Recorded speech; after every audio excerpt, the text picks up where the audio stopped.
Mambo vipi mwanafamilia wa channel tupendwa hii hapa ya Bizaza Media. Kama ndo mara yako kwanza, basi nikusii usisahau kusubscribe, like, kushare pamoja na kucomment. Bwana Bibi Zuchu ameweza kuonesha upendo wa dhati kwa mume wake ambaye ni Diamond Platnumz, na ameweza kuwachamba live maex wa bwana mkubwa Diamond Platnumz, na kitu ambacho alichoweza kukisema ni kwamba ni vyema maex hawa wakakaa mbali kabisa na maisha ya mume wake, kwa sababu sasa hivi ana mipango mizuri sana na mume wake, na pia anatamani kuweza kuona kila kitu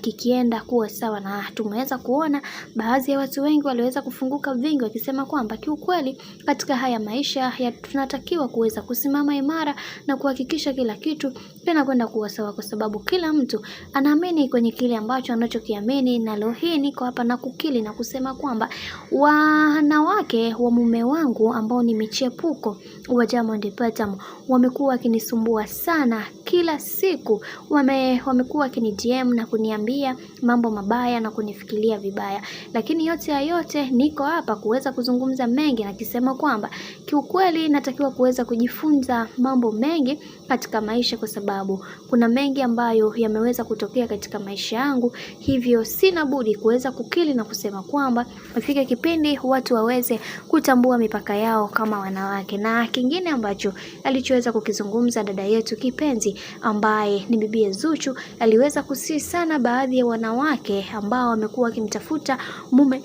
mume wake usiku waachane na hizo mambo, kwa sababu sio kitu kizuri, na anakelekwa sana kuweza kuona hizo meseji za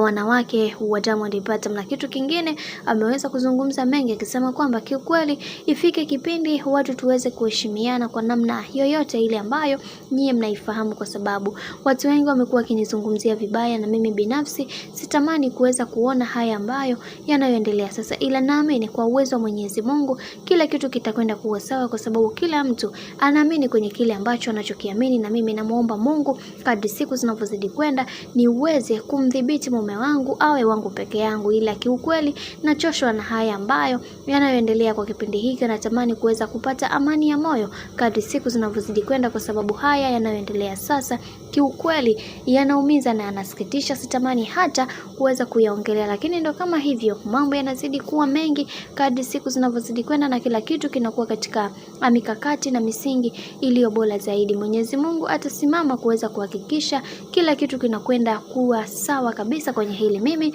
nikusii kama ndo mara yako kwanza, basi usisahau kusubscribe, kulike, kushare pamoja na kucomment, kwa ukifanya hivi utakuwa umejiweka katika nafasi nzuri ya wewe kuweza kuenjoy na kufurahi pia.